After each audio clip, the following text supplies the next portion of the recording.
Ese nawe wigeze wibaza impamvu abantu batakaje kwizera bikomeye cyane? Reba iyi video kuva itangiye kugeza irangiye uraza gusobanukirwa. Genda igari bisa nk'ibisanzwe, aha ni kuri Duo TV, kora subscribe, like, share na comment, uraba utanze umusanzu ukomeye cyane. Uyu munsi nje kubereka impamvu 5 zikomeye zatumye abantu batakariza icyizere Imana ndetse no kwizera kwabo kukanyeganyezwa. Izo mpamvu 5 dore n'izi zikurikira.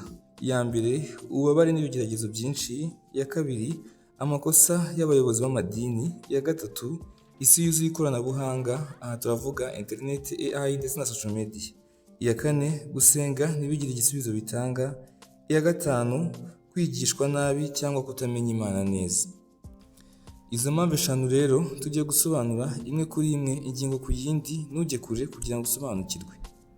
Dore impamvu ya mbere, ububabare n'ibigeragezo byinshi. Ubundi abantu batakaza kwizera si uko batigeze bamenya Imana, ahubwo ni uko bababajwe cyane. Urugero, hari ababuze ababo bakundaga, ubwo ndavuga abavuye mu mubiri cyangwa abapfuye, abagiriwe akarengane ntibabone ubutabera, abarwaye igihe kirekire basenga ariko indwara ntizigire icyo zihinduka, abahuye n'ubukene bukabije n'ingaruka z'ubuzima.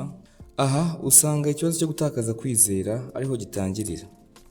Aha usanga umuntu avuga ati narasenze, narize ariko ntacyo nabonye, none Imana irihe? Rero iyo ibigeragezo bimaze igihe kirekire, umutima urananirwa, kwihangana kurashira, gusenga bigahinduka umutwaro. Abantu benshi batekereza ko kwizera bivuga kubaho ubuzima butagira ibibazo, ariko bamenya ko atari byo bahubangana. Twihuse reka tuvuge ku ngingo yacu ya kabiri igira iti isi yuzuye ikoranabuhanga. Uyu munsi isi yihuta cyane kubera ikoranabuhanga, telefone, AI, social media ndetse na internet. Nubwo byazanye byinshi byiza, byagize n'ingaruka ku kwizera kw'abantu benshi. Urugero, abantu babuze umwanya wo gutuza, telefone ihora yaka, social media itwara ibitekerezo ikagira ibindi gushyiramo. Izi mbuga cyane Instagram na TikTok zerekana abantu bari kwerekana ibyiza, ugasanga umuntu yibaza ati ese kuki umuntu atari njyewe, kuki nameze nkabo? Usanga ibi bituma umubabaro w'umuntu wiyongera, ukwizera kukagabanuka, akitakariza icyizere, agatangira gushinja Imana. Ikindi kandi, izi mbuga nkoranyambaga usanga zitanga amakuru menshi kandi avangavanze. Urugero, video zivuga Imana nabi, abiyitirira abahanga bagasuzuguza Imana, abayobozi b'amadini bagasebyanya kandi baba bari ahangaha mu cyimbo cy'Imana, bigatuma umuntu atakariza icyizere ndetse no kwizera Imana. Hano umuntu atangira gushidikanya bitewe n'ibyo ari kubona cyangwa n'amakuru adafatika ari kumva. Ikindi kandi gikomeye, izi mbuga nkoranyambaga zitanga ibyishimo byihuse. Urugero, likes, views, amafaranga ndetse n'ubwamamare. Abantu bashaka ibyishimo byihuse, ariko kwizera bisaba kwihangana, bisaba gutegereza. Ikoranabuhanga si ribi, ariko ryatwaye umwanya w'Imana ndetse ritwara n'umutima w'umuntu. Rero ikibazo si telefone, ikibazo ni umutima w'uyikoresha. Reka dukomereze ku ngingo yacu ya gatatu igira iti abayobozi b'amadini bagize amakosa. Abantu benshi ntibatakaje kwizera Imana, ahubwo batakaje icyizere ku bayobozi babo baba bayihagarariye hano ku isi. Ahangaha ushaka kutabyumva neza, gusa ndaguha ingero zifatika. Urugero rwa mbere, umukozi w'idini cyangwa umukozi w'Imana avuze ubutumwa bwiza ariko akaba mu bundi buryo butandukanye n'ibyo yigishije, ahangaha bitera urujijo uwo ari kwigisha.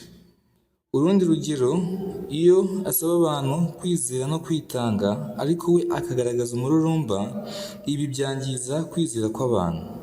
Ikindi kandi, iyo avuga urukundo ariko akagira ivangura n'akarengane, abantu barakomereka ku mutima cyane.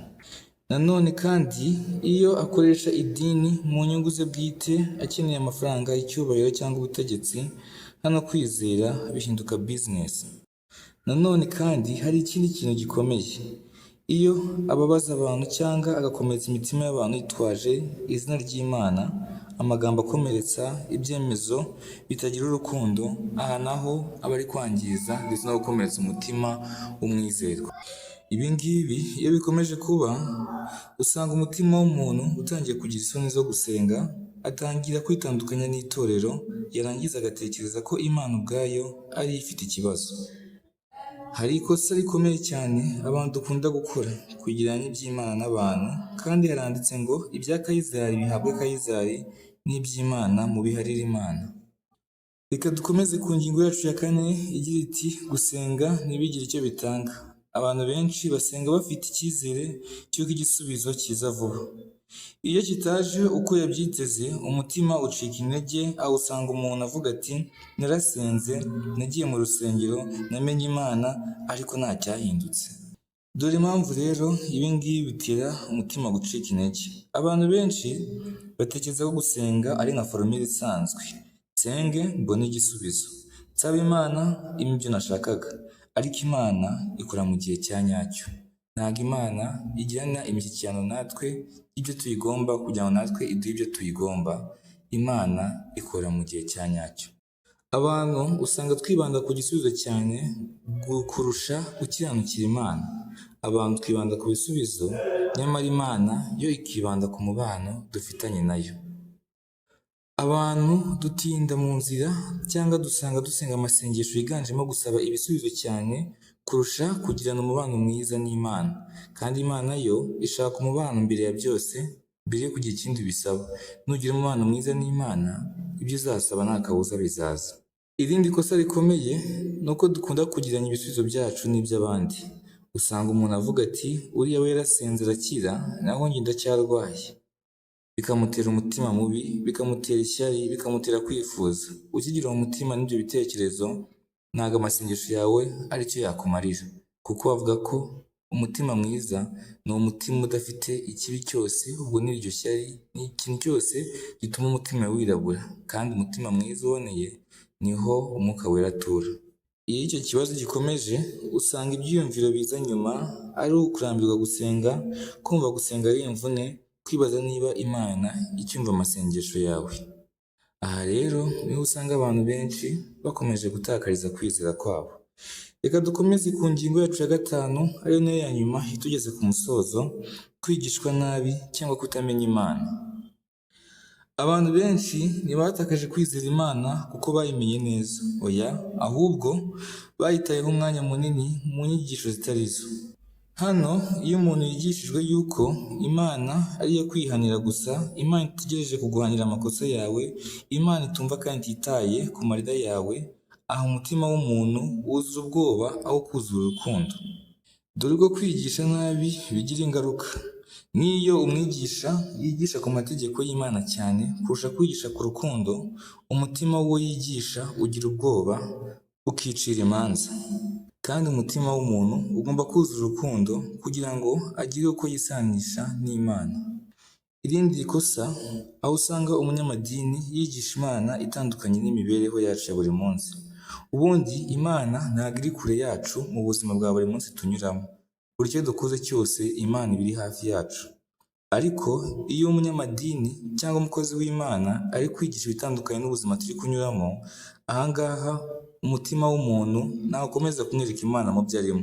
Yibwira ko azahura nayo ageze mu rusengero cyangwa ageze aho ayikiniye ngo ari kwiyambaza.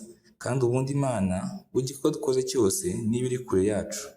Iyo ibi ngibi bitagize icyo bikorwaho, bituma umuntu agira isoni zo gusenga, kwizera bikaba umutwaro, akumva gusenga bikomeje kumubera imvune. Ese aho tugeze byibura ari cyo mukuyemo? Nimba ari cyo ukuyemo biranshimishije.